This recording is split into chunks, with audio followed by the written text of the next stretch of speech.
Alright, this is the assignment number 10, where we split up the HTML file from the previous assignment into multiple files.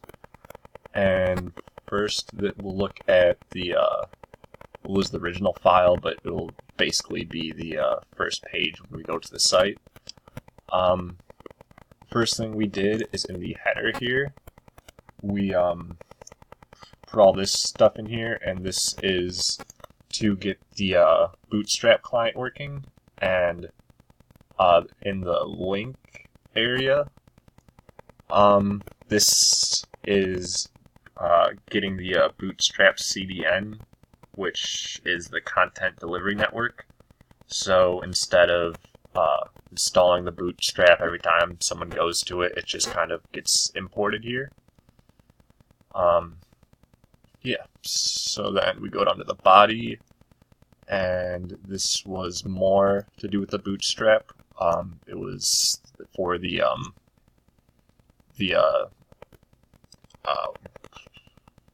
what you call it?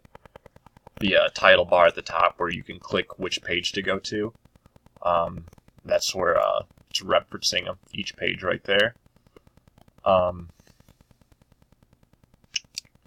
Yeah, so we put both of those elements in each of the new HTML files.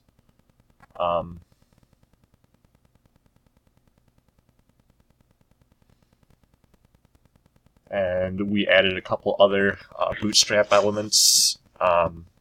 So like here we did the form groups for in the registration form.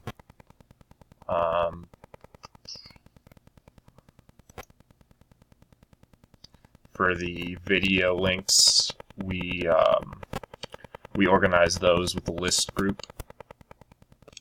And to demonstrate the website, I already have it up over here. So here it is, Abby's webpage. Everything's aligned like it should be. So this is the home page when you first go to it.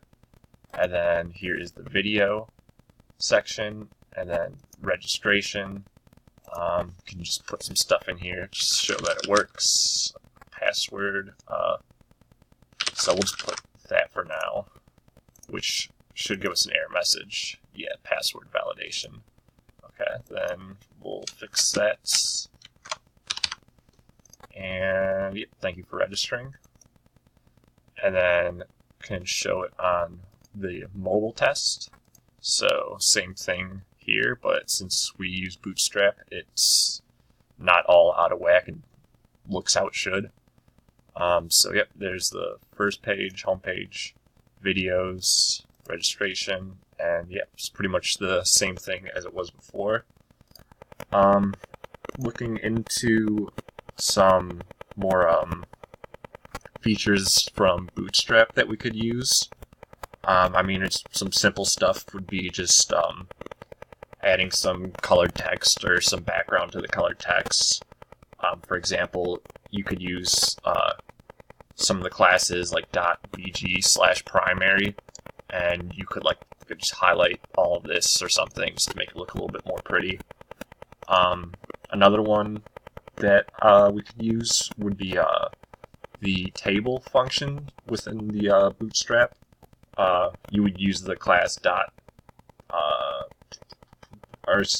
.table class, and we could use something like that for for registration. After someone puts in their stuff, we could show their first name, last name, phone number, or something, email in a table, so then they could go back and change it. We would put in probably a whole nother HTML page for that. But yep, that's the project, and that's it.